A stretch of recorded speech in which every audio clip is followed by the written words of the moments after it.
Welcome back to a watermelon Sour Patch Kids. Gummies that I forgot. There they are. Watermelon, yes. Sour Patch Kids gummies. Power Hour. Yeah. Today we're gonna find out if Rika fucking sucks at her job or if she's actually gonna, like, not die. I ate a gummy because I'm stupid. He forgot he has to voice. I did. I forgot until it was in my mouth. Oh, you want to see a cute little mushroom I found at Dragon Con? I just found it. Yeah, I just picked it up on the ground. So people at Dragon Con, well, I didn't. I picked it up in a pouch. So Dragon Con is a whole community. It's called Swag and Seek. And so what they do is people just make little, like, trinkets and items and things like that, and they put them in a little bag. And then they just hide the bags throughout the entire convention. And when you pick them up, it says, like, oh, you found, like, a Dragon Con Swag and Seek. You know, if you want to go to our Instagram, or I think they have, like, a... water in my mustache. They have, like, a Facebook page or whatever. You can post, like, what you found so people can be like, oh, I put that there. Glad you like it, blah, blah, blah. Or if you don't want it, you can just pick it up and re-hide it somewhere else for someone else to find. Eat. It's super cool. I found, like, a couple of stuff in my room from doing that. Nice. Gaming. I was left with nothing else to do after washing the dishes and cleaning the room. The mountain dogs and police were protecting me. Just in case, I figured I should leave something behind for Sadako. Should I write down some recipes for her in a notebook? Will she be happy if I leave a will for her? I laughed at my own foolishness. No one would be happy to read a will. If I die, they'll be devastated and wonder why I didn't talk to them. That's exactly how I felt when Sadako didn't ask for any help when her uncle was abusing her. I wonder, will I be killed before Sadako even comes home? My memory of these days are never very clear. The day I die is always vague in my recollections. Now that we found out you get blackout drunk on the day you die, I wonder why. It's fine if I'm murdered before Sadako gets home. But if I'm murdered after, then would they kill her along with me? I didn't want that to happen. It's bad enough already that I end up killed. If Sadako's murdered along with me each time, that would be too much to bear. At least Sadako doesn't have to be sad. Just how much have I ignored other people's sadness with the rash idea that the world ends when I die? Thinking about that made me feel truly ashamed of myself. Good. I turned on the TV to try and reduce the silence, but it didn't help at all. Worse, that not only did the TV not help with my fears, it felt like it symbolized Sanyu and my allies, making me feel even more unpleasant. It was past lunchtime, nearly 3 p.m. School should be out soon. I'm not there today, so they probably won't do club activity. Club activities, probably. Need an S there, huh, Manga Gamer? Nah, we missed the A. Won't do a club activity. Oh, well, probably won't do a club activity. Sadako should be home shortly. It seems I'm going to survive until she gets home after all. We've become so just, like, ingrained it's a Manga Gamer fuck up. I'm telling you, dude. Like, whenever I flub some shit, I'm just like, I'm probably Manga Gamer. If she comes home and asks me what's troubling me, I might end up telling her the truth. Oh. If I talk to someone, that person will be demoned away by the mountain dogs. That's why I've never spoken to anyone about it. Fucking post-hoc rationalization right there, you fucking liar.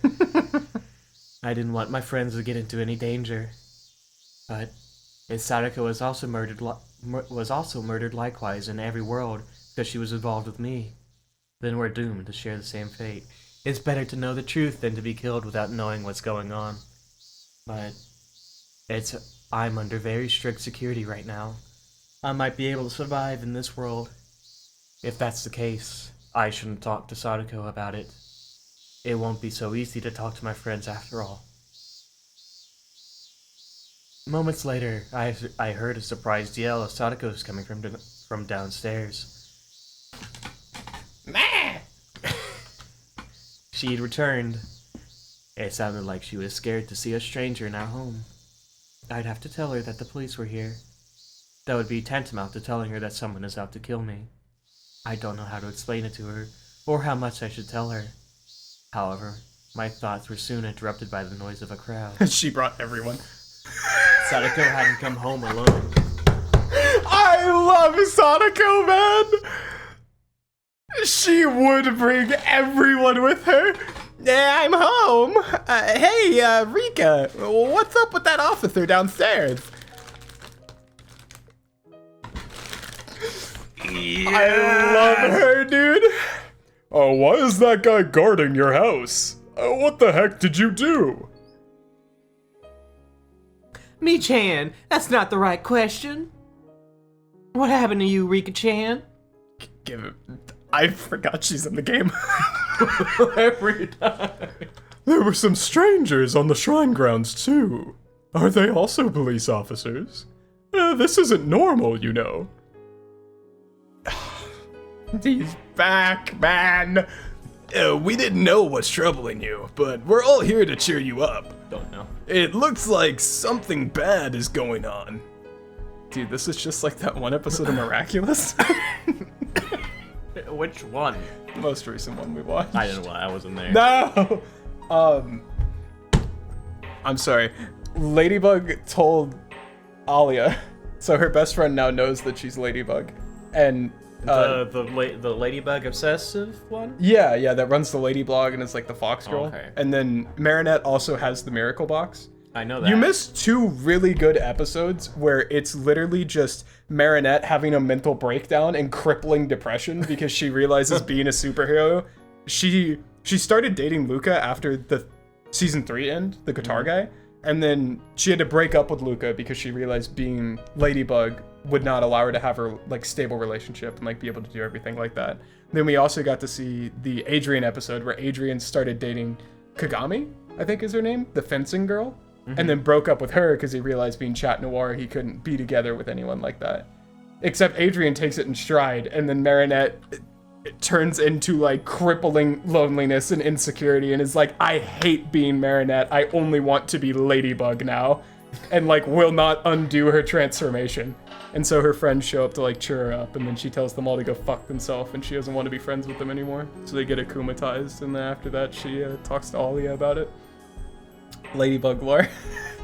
Season 4 is getting good, man. It started off strong. That was all just played in 1.5 times speed with the talking to a brick wall and the whiteboard dude at the same time. Just Oh yeah, Cockmoth also fixed the Peacock Miraculous. So Natalie is in the hospital, his secretary, and she like FaceTimes Adrian on like an iPad now instead of talking to him. and I hope you pay this much attention when we're watching Mushoku Tensei. God damn it, I will. And Cockmoth, it's fucking next season 2 is really good, bro. I'm excited. I'm very excited. But yeah, he mixes the peacock and the moth miraculous now. So he sends out moths and feathers.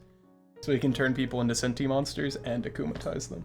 And he looks extra zesty. There's also a new intro, new song, new animations, new outfits, and everything. So we're in part 2. Yeah, we are in phase 2 of Miraculous. Amazing. Miraculous. Just do the Batman in cut where you do the Ladybug in and Ladybug out, and we just cut through that.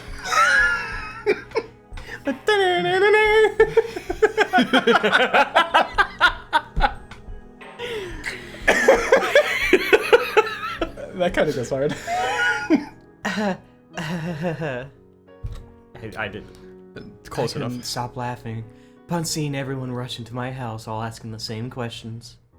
It made me feel as though being depressed all day had just been a waste of time. Your friends are about to get involved whether you wanted them or not, asshole. Hey, Rika, what on earth is so funny? You need to explain to us what's going on. There is nothing to explain. I'm getting murdered today. Boo! Boo. Okay! What? Everyone already knew that I've been telling people about how I was going to be killed, but they were surprised to hear it from my own mouth.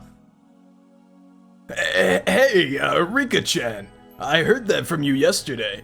You told me that you think someone is trying to kill you, but I thought that was one of your jokes then. Now, though, you're not fooling me anymore. You have to talk to your friends. Sumahoraboshi. Keiichi spoke with a harsh tone, as though I'd made him upset. Bro, he's pissed! He's pissed! As my friend, He must think that it's unforgivable that I didn't talk to him about it. He wasn't the only one feeling that way, though. Every single one of them was looking at me with worried expressions on their faces. Keiichi ain't worried, bro. He's fucking mad. Rika, everybody here saved me. I want to do something for my friends as well. I'm glad to hear that. This is her Joker moment. Remember what you told me. You told me to have the courage to fight. But just look at you. You're not even fighting yourself. Ouch. Ouch. Gamer. Sadako pointed out something that I've already realized. I had no way to argue back. You told me that you'll put us in danger by talking to us. But all of us are already involved, so no matter if you talk to us or not. I was hitting the plus button instead of enter. That's right. We're your friends. If you're in danger, all of us are in danger too. When Sadako was in danger, we all fought for her, remember? It's the same thing. I love Keiichi, man. If your life is in danger, then I think it's time for the Sonozaki family to step in. We're way more reliable than the police. Isn't that right, sis? That's right. You have to talk to us. What kind of trouble are you in? Who in the hell is threatening to kill you? Thank you, man. Based on how you're acting, I assume you don't even know who it is. If you did know, it wouldn't be as big of a problem.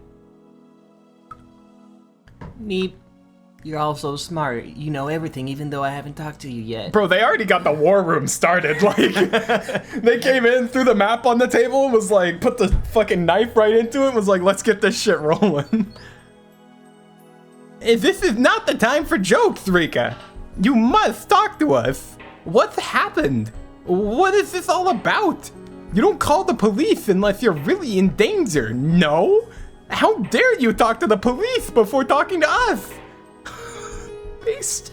Is the cause something you're uncomfortable talking to us about? Rika would never have any issue that would be uncomfortable to talk about.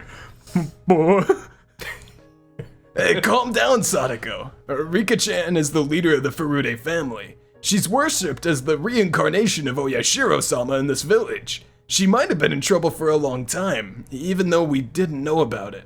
Maybe she just didn't want to talk to us about such trouble because we're all trying to have a fun life here in this village. That's probably what it was, right?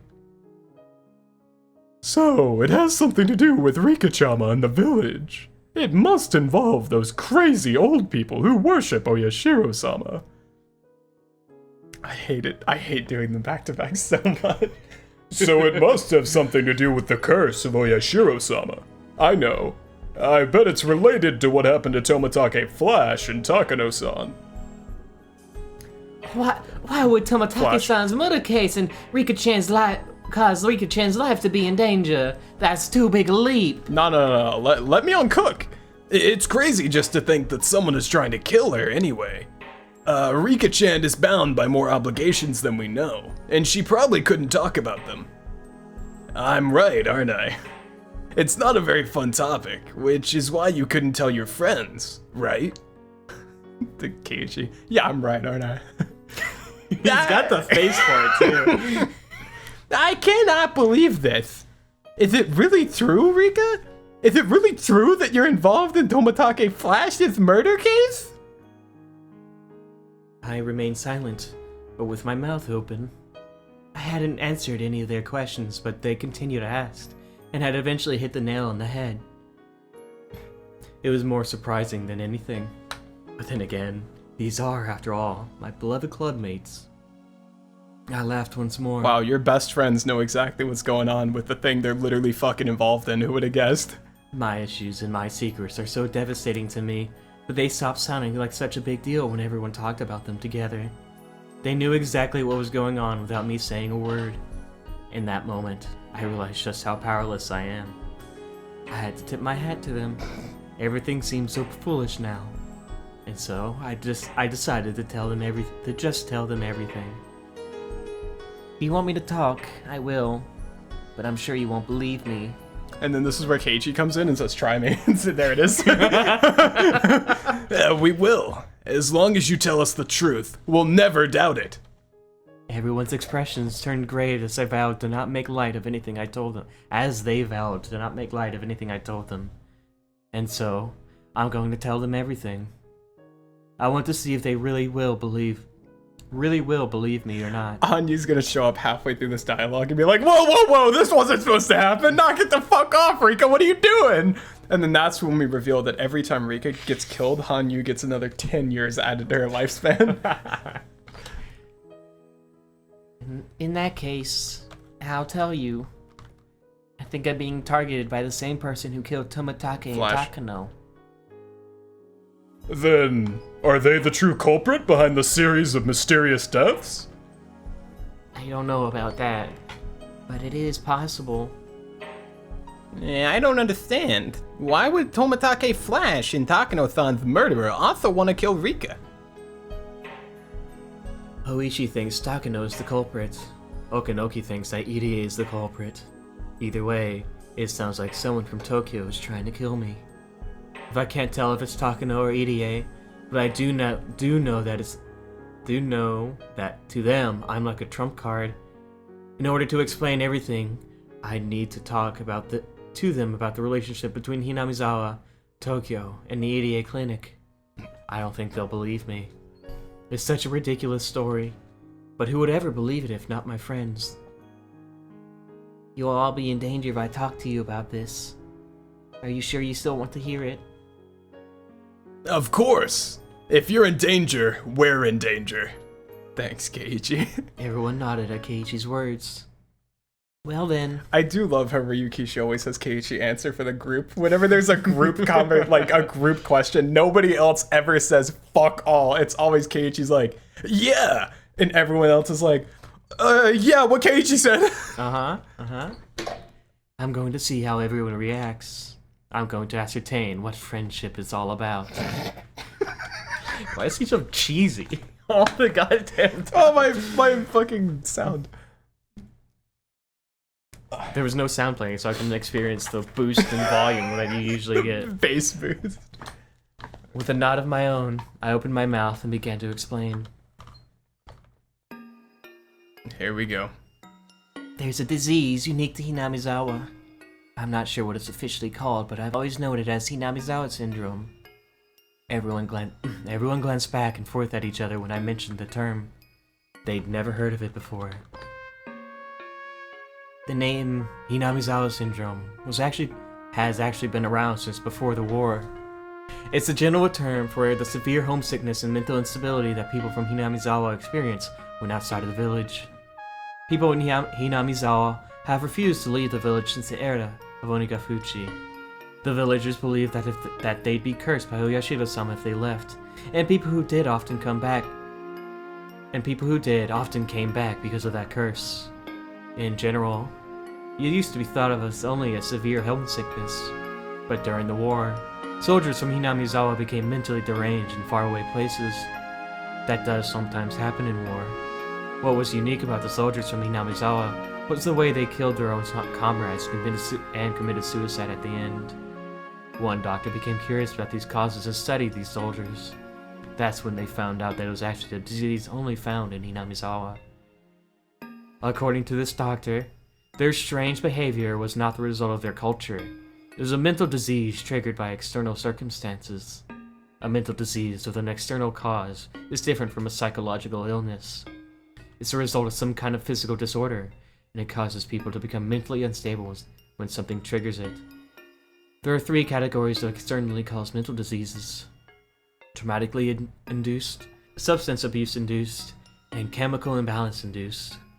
Traumatically induced disorders are cases resulting from damage to the brain from trauma or infection that influences the mind. This is the reason personalities can change as a result of head injuries. Substance abuse, as the name suggests, refers to cases where drugs, especially alcohol or stimulants, have influenced the mind. The last category is chemical imbalances. Are you liking this lecture? This Psychology 101 lecture that's going on? Leaned back. Like, I know I'm not about to say anything for like the next 15 minutes, so I'll go ahead and get comfortable. These are cases where some ailment in the patient's body causes abnormal secretions of bodily chemicals, which then influence the brain's functions. This may sound odd, but it's been said that people who tend to become depressed when they have a cold. We've all experienced the ways in which physical sickness can cause a buildup of negative emotions. However, with chemical imbalances, the cause is more direct. People's emotions aren't born from our hearts. Everyone should know, logically, that they're the result of chemicals secreted by the organs in our body as necessary. Hey, did you guys know that Ryukishi used to be in the medical field? No, I didn't either. That's crazy. I don't think he's ever worked medical. He worked as a civil servant. Was it a civil servant? I thought he did medical with civil servant. I don't know what he did as a civil servant, but I don't think it's medical. I thought it was medical. I have never said specifically what it was. I just know it's civil servant. Oh, I'm tripping my nuts off. I just figured it was medical with how doctory everything gets in this game. So when the organs operating the secretion of those emotional controllers malfunction, it causes them to secrete abnormal amounts. The thyroid gland, for example, secretes hormones that regulate emotions. When that gland is effective, the balance of those hormones becomes unstable. This causes people to have not only a physical sickness, but also a mental sickness such as depression. People don't get mentally ill just because of mental problems. Human beings are made out of meat. We get mentally ill when that meat is defective. Based! 15 minutes? Not bad. Oh, I sure hope it was just 15 minutes. I think it's 15 minutes. Man. 15, 20 or so. It could be worse. We didn't have any tangents. It was just monologuing. It's just me monologue. I just gotta read it all over again. Yeah, we, so... This is like if we stopped recording at the start of Shion's speech in Watanagashi. Oh my god. So for the viewers at home, we didn't know that my F12 on my keyboard is bound to pausing the recording. So I took a screenshot because I thought Rika saying we get mentally ill when that meat is defective is really funny. So we were paused for like 15 to 20 minutes of just like monologue. Oh shit. I hit enter again. Yeah, we're right at the start with the with the Hinamizawa syndrome. Shit. Yeah, because the meat is defective, so we're right here. You can just go neutral, just get through it, you know? Or I could take over if you want me to. I can just read it neutral.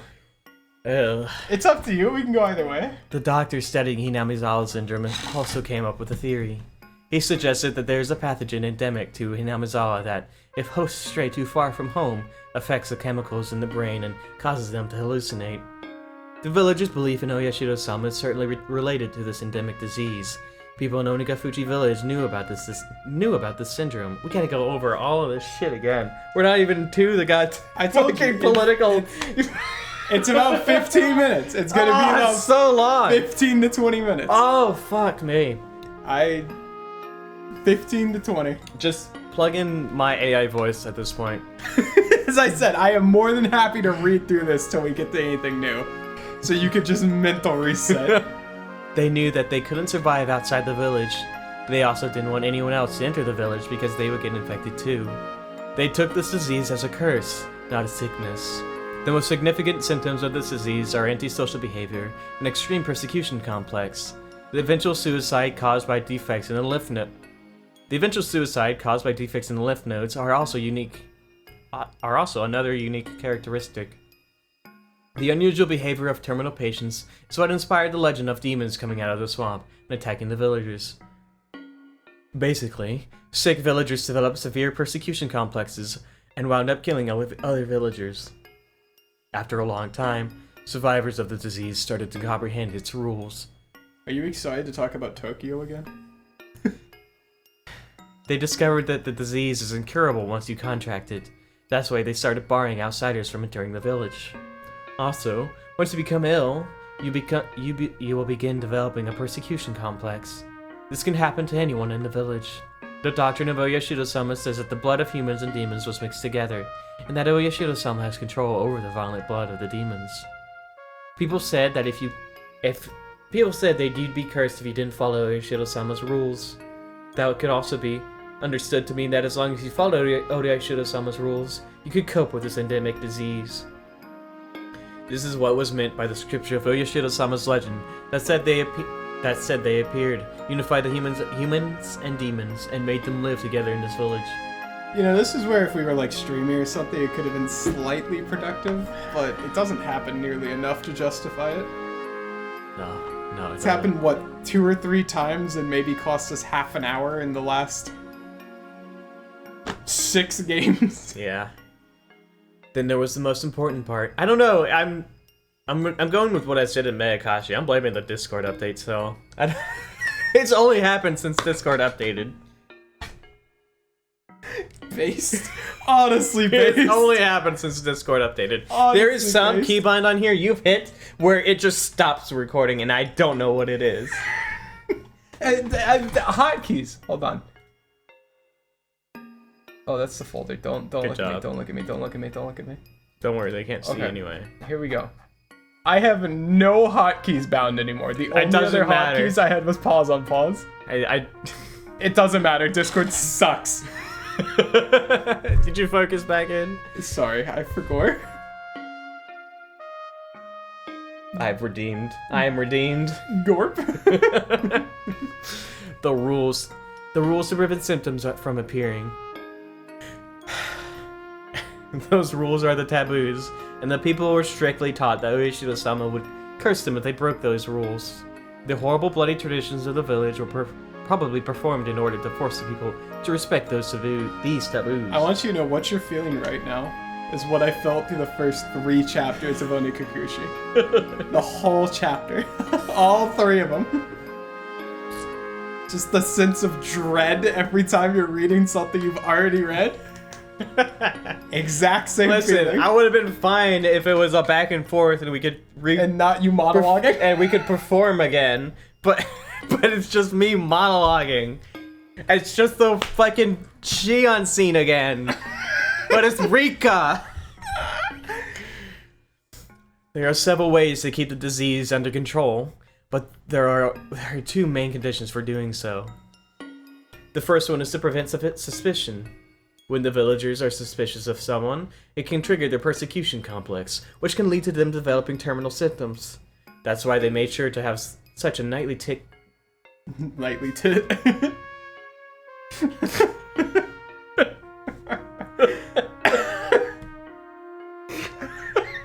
We're about to get walled by this monologue. Like, I feel it. We are about to get walled by this fucking monologue, dude. Nightly tick. This is the shadow raid of fucking Higurashi, man. We are about to get fucking walled. Oh, fuck me. That's why they made sure to have such a tightly knit community, so that people wouldn't suspect each other. Don't worry, it's more entertaining this way. We're the 1 to 2 people who watch this shit. Shout out James, man. And Brooklyn, if you're there at the same time. Oh, and Jack, if you're still listening. You should ask, see if he's still listening. Get him, and if he's not, get him back on. He was talking about, I talked to him about with Tanagashi before you started uploading to Higurashi. So he'd watch through it. Since the terror of Oyashiro-sama's curse is emphasized, many don't know this, but she's also a god of marriage and neighborly love. However, this condition is not as important as the other one. Indeed, Oyashiro-sama isn't even recognized as a god of friendship in Hinamizawa anymore, and it's only worshipped as such in Yokonomiya's Hirosaka district. Never gonna be mentioned What is that a again. reference to? Never What could gonna that be possibly be a reference I to? think it's his, like, favorite district. I don't know. There's gotta be something. It's gotta be, like, a personal, like, Ryukishi I have reference, no right? idea.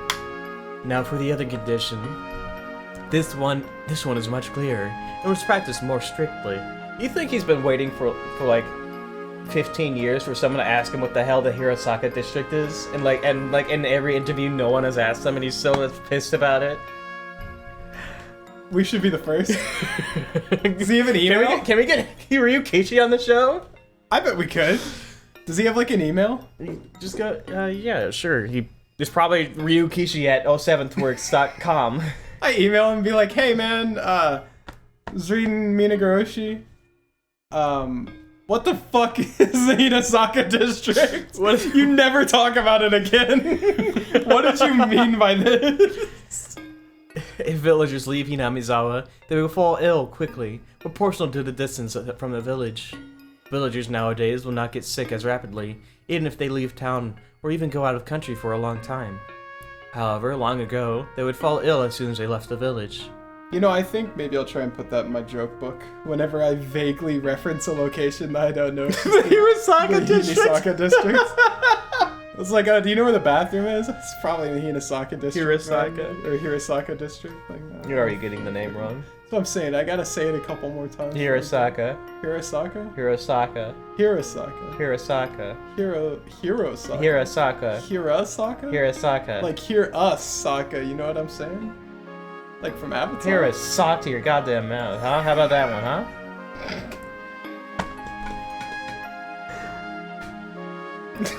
Shadow Rain, dude. It was also very unfortunate that he got sick just because he left the village for a few days to go to his relative's funeral in that one world. That's why Hanyu felt so bad for him that time and kept on apologizing over and over. Although, no matter how much she apologized, he never heard her voice. This is not in our series, by the way. We didn't actually upload any footage of that because we didn't record it. Why don't we just re-record the start of fucking Onikakushi? I was going to ask you that, like, eventually, but we should just do We that. really just fucking to should. like go back, just like for the capstone. We can record that when we do the Thai episode. Shout out to the Thai episode. We can do it in the same sitting. Sure.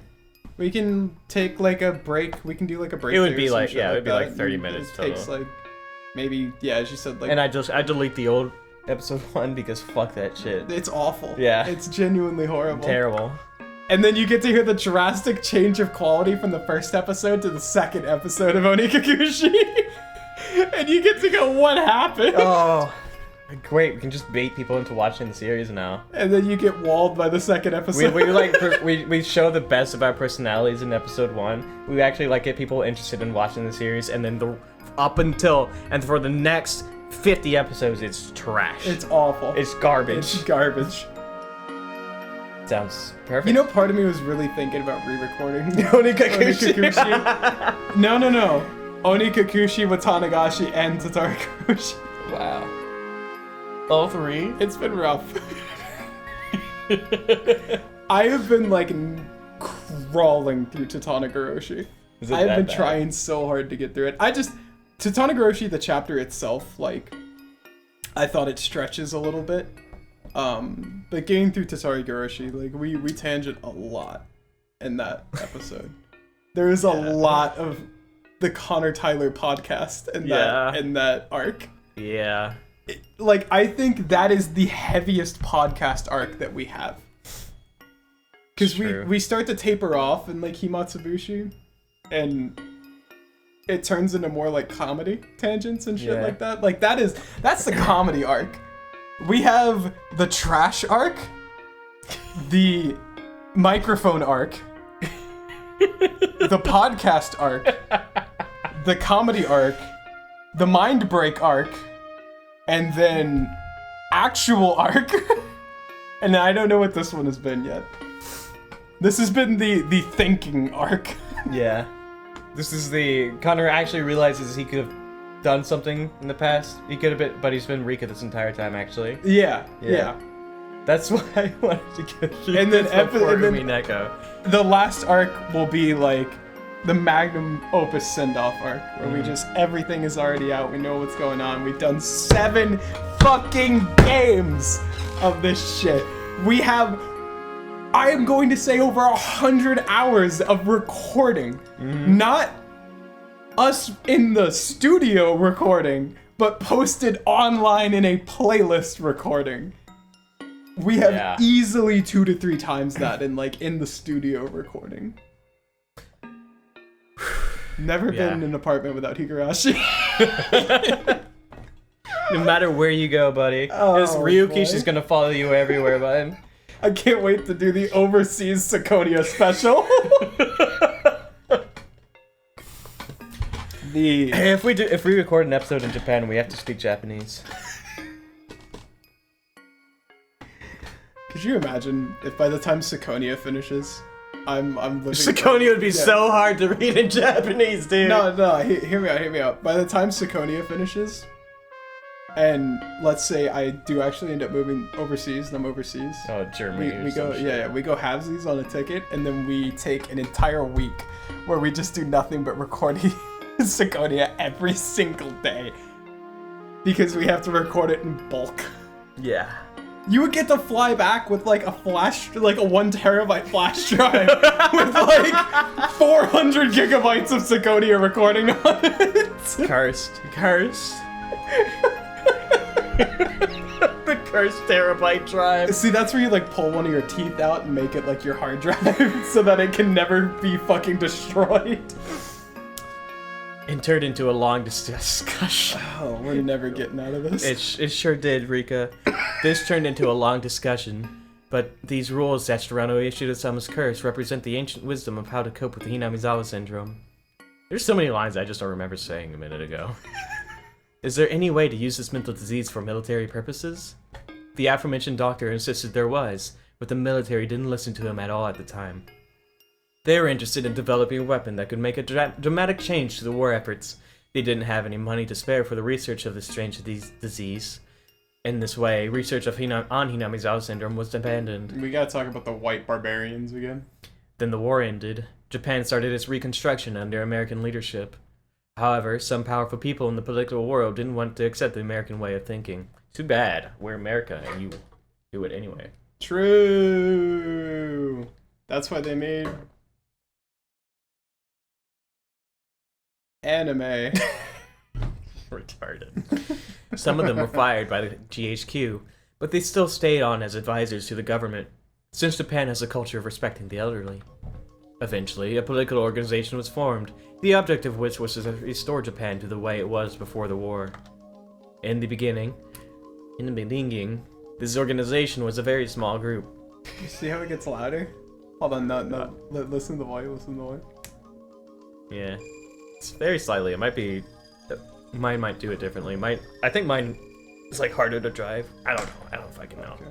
I don't know what the ohm resistance is in these headphones. what the difference between the ohm resistance on these headphones is. All I know is I don't like that one as much as this one.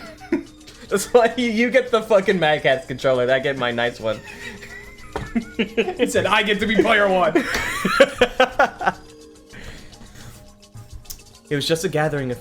In the beginning, yeah, it was just a gathering of 2 or 3 individuals who shared the same ideals blowing hot air at a restaurant.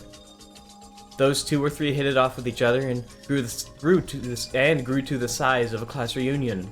That group became a rather sizable organization, eventually becoming a political one. Well, it would be more accurate to call them a secret society. Stonemasons, by the way. The secret society eventually came to be called by the name of the place where it was based. Tokyo. Should have called them like the shoe cobblers. There are many mysteries about Tokyo. The one thing I know for sure is that it was composed of old men from Japan's political stage, ones with strong power to indirectly influence the government and vast assets that meant they could work from the shadows. They were also connected to various corporations, and their goal was to return Japan to the way it was before the war. Of course, that was a pretty ridiculous goal. It was nothing more than an idea in their minds immediately after the war, back when they were still bowing their heads to the occupation forces of those white barbarians. Once Japan's post-war reconstruction began, Tokyo steadily became a shell of its former self. But it didn't totally become a shell. It cooled the fat. Japan regained its peace. And years passed. However, some people still continued to believe that Japan had been better before the war, and they were determined to return the country to those times. Sorry, I was chair gaming during that line. So this Tokyo plotted how to restore pre-war Japan from many angles. They approached the problem economically, internationally, and militarily as well. Japan has no nuclear armaments due to the 3 non-nuclear principles. In other words, this country has to brown-nose America as long as they hold nuclear weapons. Oh, God damn it, now my nose is bleeding. Oh wow, really? Yeah, a little bit. Not much. Oh, holy shit. bucket on your white shirt. Kill yourself. You and staining shirts, man. You stain like every white shirt you've ever owned. It's not a real bleed. It's just like I don't even know. Like a scrape. Yeah. Well, yeah, something like that. He's got TB. Tuberculosis. Yeah, you get, and then it's all red, you know? Like Arthur Morgan. No, I think there's something wrong with my nose. Oh, okay. You ever taken a pair of, like, incisors and, like, put them up there? Open it up? Try and open your airways? Number one priority of Tokyo is to be independent from America. I don't think he's tried that. They want this country to be on equal footing, and they want to obtain a weapon of mass destruction that isn't nuclear in nature. You do what Tom did. Go get your nose looked at. See if your airways... I have no health insurance. Alright, well... I'm off of health insurance. I have none. He's dying. I got nothing, man. Sounds like you need to buy a pair of incisors. That was the reason why they started thinking about utilizing Hinamizawa syndrome. However, they couldn't study this disease openly. In order to utilize it for military purposes, they had to hide the existence of the disease itself. So they enlisted one young researcher, Kyosuke Irie. I need to make it clear that Irie isn't some far-right supporter of the secret society. He's just a young, capable doctor and an earnest researcher. He published an innovative thesis, but other academics thought he was too radical. However, that convinced Tokyo that he was the only researcher suitable to study Hinamizawa syndrome. As someone young and ambitious, Irie was thrilled to take on the project of studying this rare disease with a large budget, a large staff, and his own facility. But researching the disease would mean that he'd end up infected too. No one would want to take on such dangerous research. He really was too young. With his other option being wearing down his youth working hard at the night shift for the local practice, he wanted to answer the expectations of the sponsor who carefully selected him. In the end, Irie was able to uncover that, as hypothesized, the Hinamizawa syndrome was a unique infectious disease, and he developed both a treatment and a vaccine. Irie was extremely talented. The Irie Institute was formed to study the disease. No, we missed the fucking underground maid bunker joke. I like that one. Oh, the fucking Irie embezzling money for his... I made a fucking Sakonia reference, and now Are you sure the Sakonia reference wasn't earlier? It was right here that I made it, I'm pretty sure. Why would he... Oh, no, it was why would he need to embezzle money? Yeah, it may have been I think earlier. we already got the maid bunker joke in. Alright, well, cut that. Future Tyler, confirm if we have the maid joke in here. If not, put a picture of Irie in a maid outfit on the screen to represent the fact that that got thrown in the void.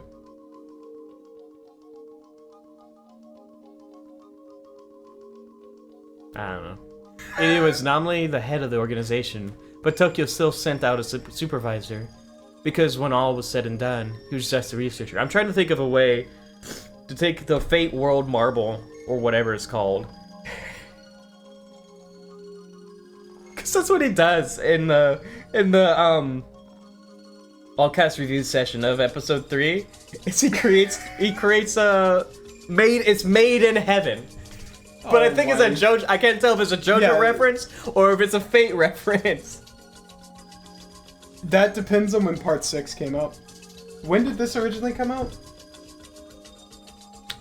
Chapter 3? Yeah, Higurashi. 04? 04? Yeah. We're gonna look up 05? JoJo Part 6 original run. The original Sterilized and Weekly Shonen Jump from December 7th, 1999 to 2003. So yeah. It very easily could be a JoJo reference. So yeah, Made in Heaven is a stand, isn't it? Yeah, Made in Heaven is the... Spoilers for Part 6. Everyone fucking hates that part anyways. It's dog shit. Made in Heaven is the stand that Father Pussy gets right at the end. His name's Poochie.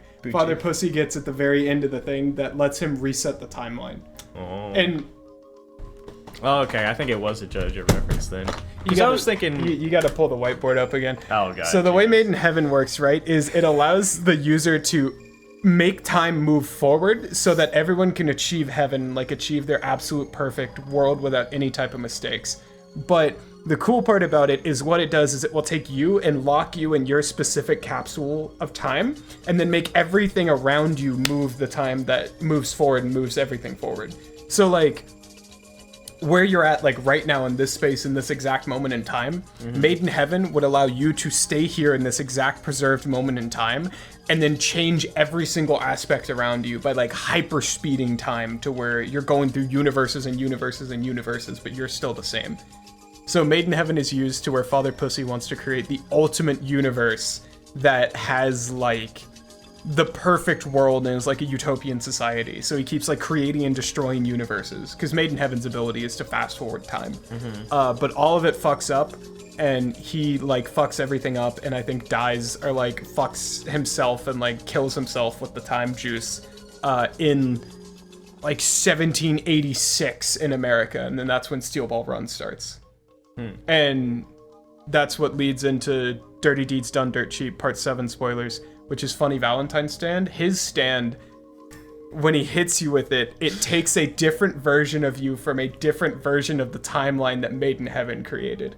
Which is why the Dio in current Steel Ball Run, Diego in Part 7 Steel Ball Run fights with scary monsters, but then when he gets hit by Funny Valentine, it pulls Diego from a different Steel Ball Run timeline that actually has the world like the original Dio had in Part 3. Oh, really? But when Made in Heaven happens, it transmits all of your like soul energy and like the energy of your personality and souls into the next universe. So that's why Johnny in Part 7 is Jonathan from Part 1. Like it is the same soul energy, like the same character from Part 1. Ah. But he's a completely different person in a different time. But it's because Made in Heaven transfers all of the people's like soul energy to the next timeline to create the utopian society. So Dio is Diego, but he's not Diego isn't Dio? No, they're kind of the same person. It's just like a different character, but like their energy is transferred into the newer timeline, if that makes sense. It's really complicated. Crystal has like a chart. She like explained this to me for like 30 minutes. She has an entire chart with a timeline and graphs and drawings and explanations of like how Made in Heaven works. Neat. Fuck Part 6. All right. JoJo. Woo! JoJo's Bizarre Adventure. I love JoJo. But Tokyo still sent out. Maybe I'll have actually like finished watching it by the time I edit this part. What part are you on? 3. Watch Part 4. Part 4 is gas. You can finish Part 3, whatever, it doesn't matter. Part 3's mid.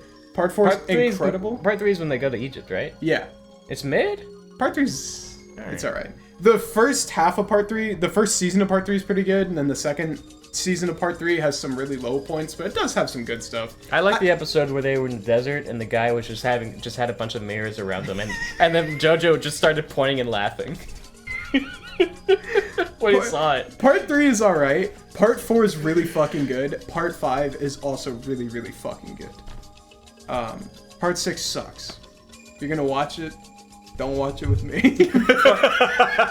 Part 6 I'm just gonna be in like the pizza parlor and the status is gonna be watching JoJo Part 6. And I will join above you. He's gonna go in the gamer den. Not even join your VC. Part 6 sucks. I wish we could like set them in like actual rooms and so I could turn up the sound on mine and then it just starts playing into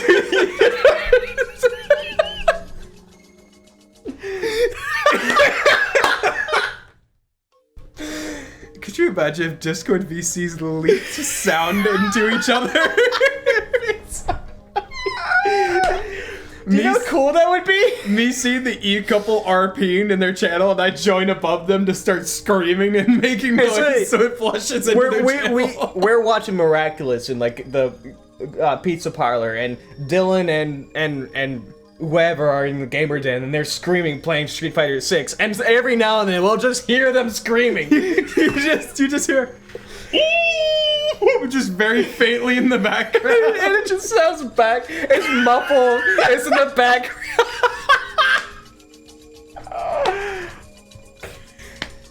Discord should hire us. That is actually an amazing idea. Discord should hire us. They really should hire us, man. We're cracked. Oh yeah, talking to us here or whatever. Irie was nominally the head of the organization, but Tokyo still sent out as supervisor, because when all was said and done, he was just a researcher. That supervisor was Mio Takano. Takano's job at the institute was to act as a go-between for Tokyo and Irie, manage the research progress and preserve its secrecy. The latter was the most important part of her job. She had to do her best to prevent people from finding out that Irie was researching the disease, or even I'm still thinking about that idea. Finding out that Irie was researching the disease, or even that the disease exists at all. The Mountain Dogs were formed for that purpose. They were under Takano's command, and their job is to prevent the Institute's secret from being discovered. The Mountain Dogs are one special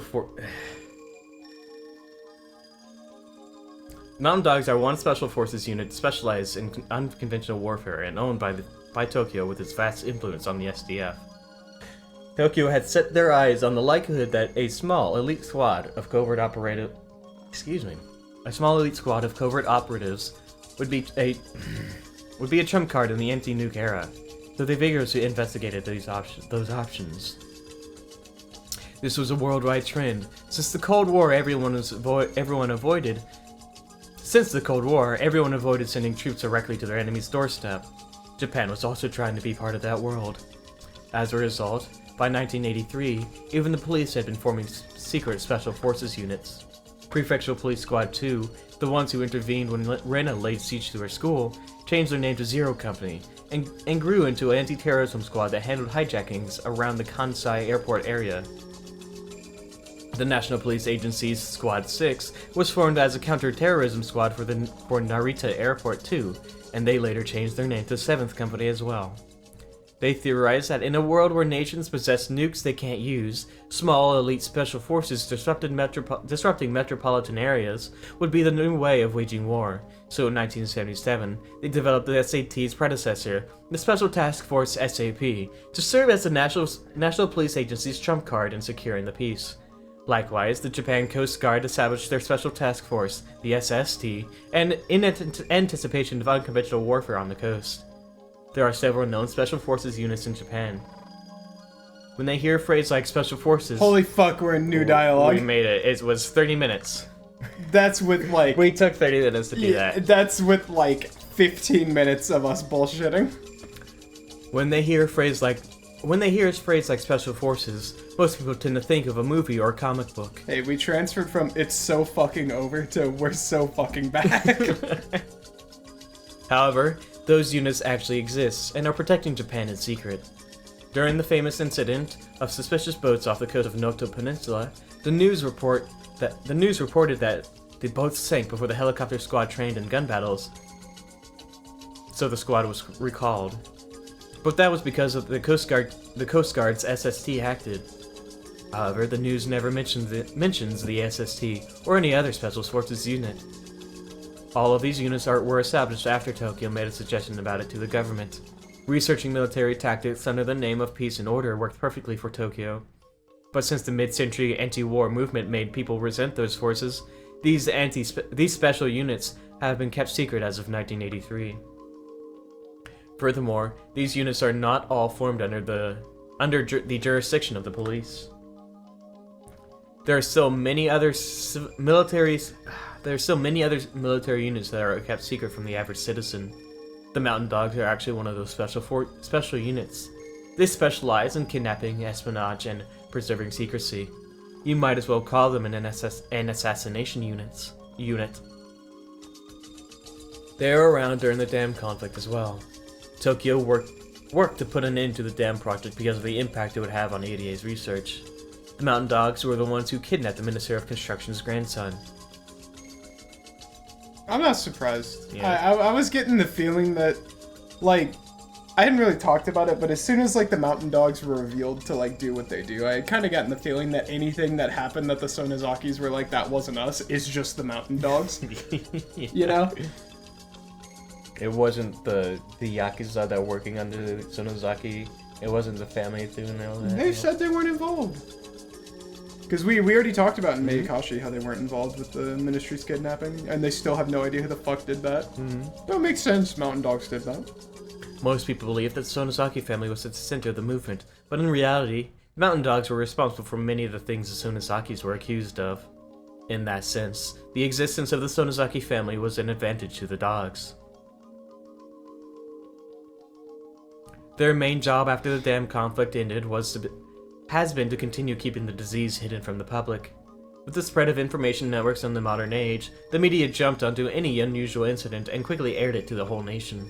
Tokyo doesn't want the disease to be known nationwide, since they're trying to utilize it for their own purposes. The main task of the Mountain Dogs is to kidnap people suffering from Hinamizawa syndrome. They pose as gardeners, but in actuality they patrol the village to make sure nothing strange happens.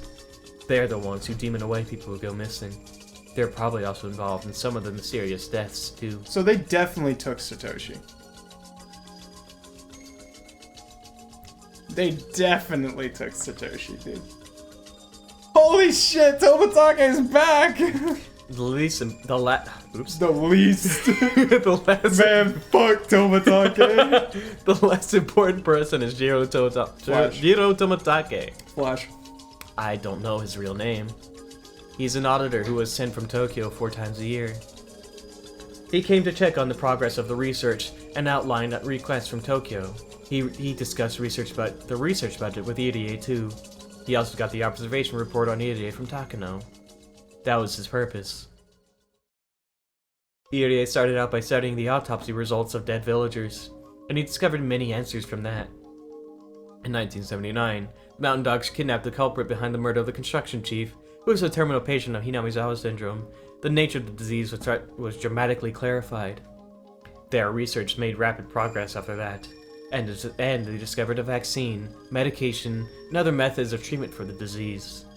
At the same time, they continued to investigate how to utilize it for military purposes. One of the interesting findings of the research was that the pathogen can only be found when the patient is still alive. On top of that, they couldn't detect the presence of the pathogen at all unless they used a certain inhumane method. In other words, it's virtually impossible to detect the pathogen by normal means. It left almost no trace, and the unusual symptoms it produced seemed like voluntary behavior, so they concluded that the disease could be used to their advantage. However, Tokyo has been going through some changes. It's been almost 50 years since the war ended. The leaders in the shadows behind Japan's government, who ruled from the center of Tokyo, began growing infirm and opening up seats, steadily passing their leadership to the new generation. The whole organization has started to shift. Of course, the purpose of Tokyo has stayed the same. It's still a secret society of ultra-nationalists who want Japan to be at the top of the world. However, their ambition to start a war with America and take over the world has diminished. Tokyo has directed its priorities towards the economy, international affairs, and education. That doesn't mean that these ambitions are gone entirely, however. Several seniors still alive retain those ambitions. Tokyo continues to finance military research. But for the present-day Tokyo, Irie's research is actually something of an embarrassment. The new Tokyo is no longer interested in its project, and they announced that they are going to cut their budget as soon as the seniors pass away. However, Irie objected to that plan. He strongly appealed for the continuation of his research.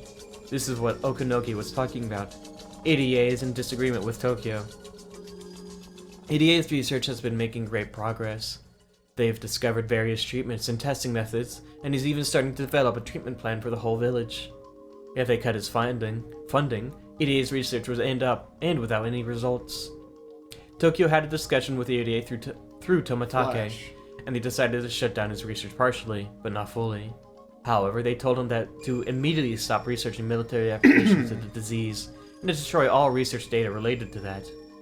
He had little interest in weaponizing the disease anyway, so Irie accepted those terms right away.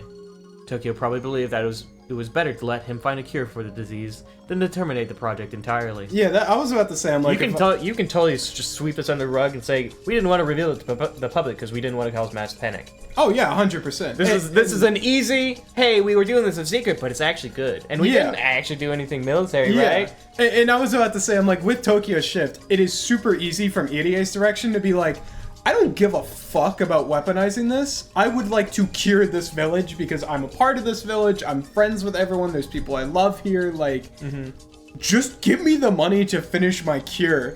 And that's gonna save a shit ton of money because they don't have to do kidnappings, inhumane bullshit, tests on live subjects. Like, you can cut his budgets and he still has plenty of fucking money to do a cure because they don't have to do any of the bullshit on, like, testing it as a lethal application. Like, they can literally just fucking develop a cure. Like, that is such the right play.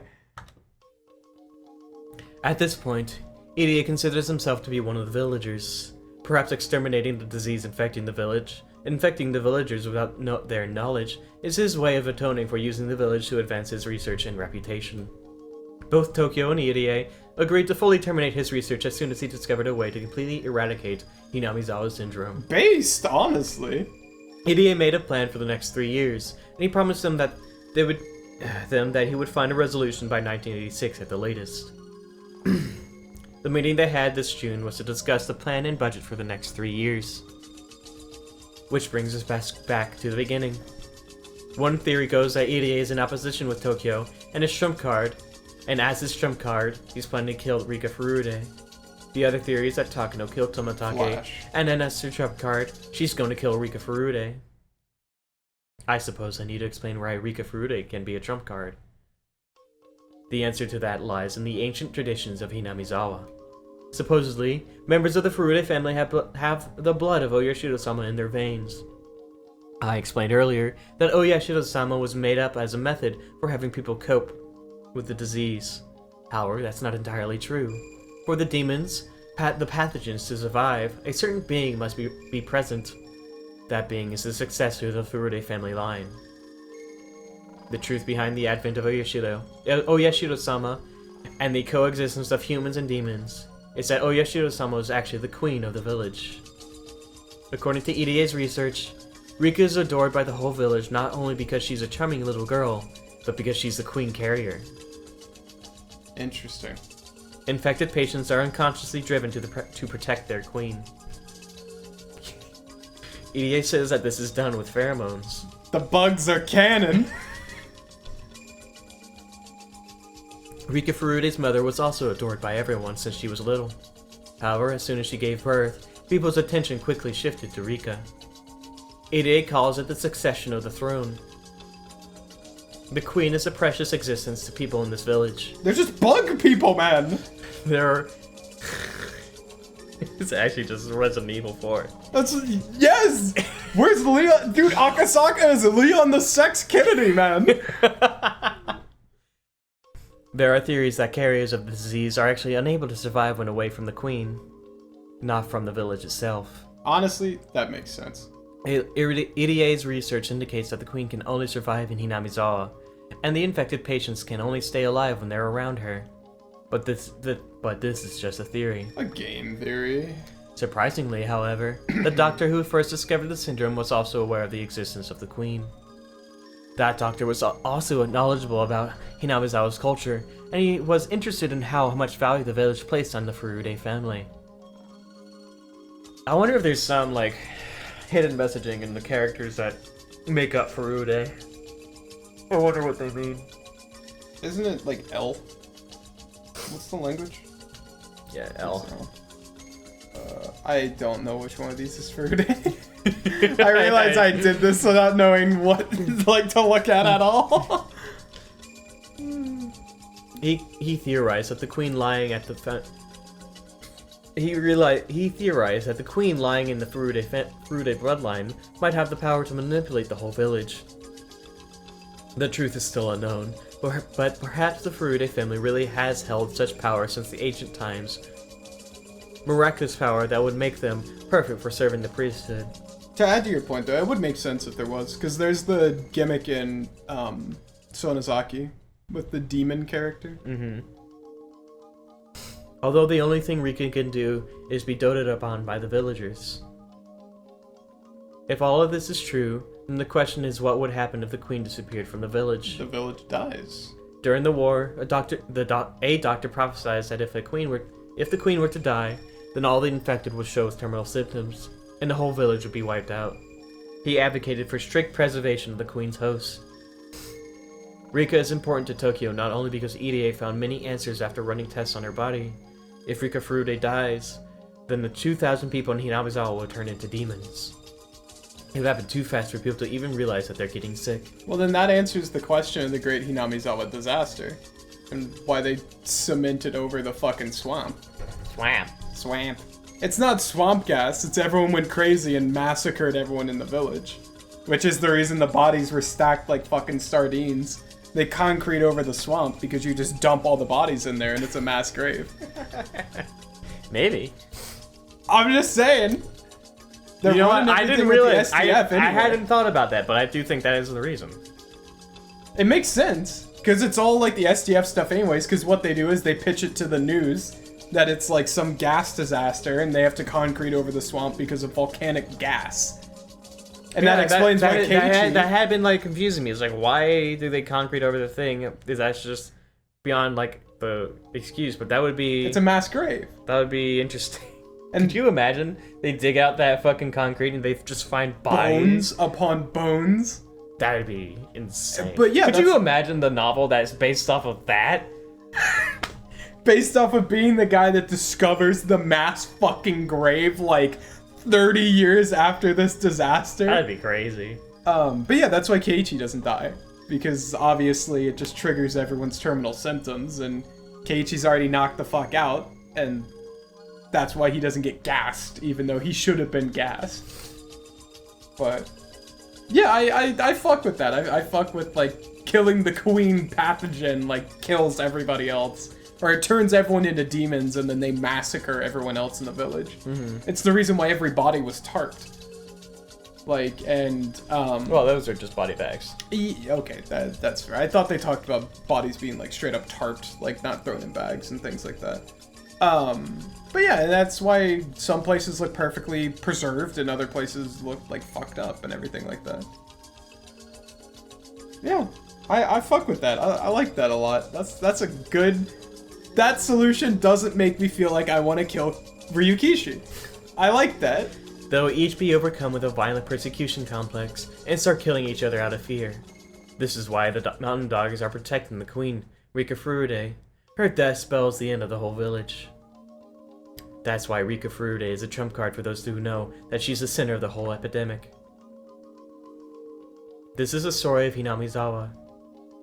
Our tale begins in June 1983.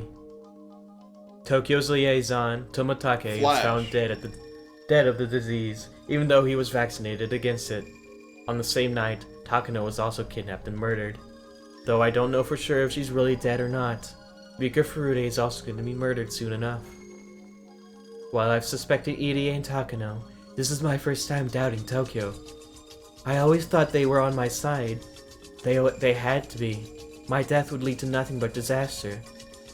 At the same time, there might be people within Tokyo who could use my death as a trump card.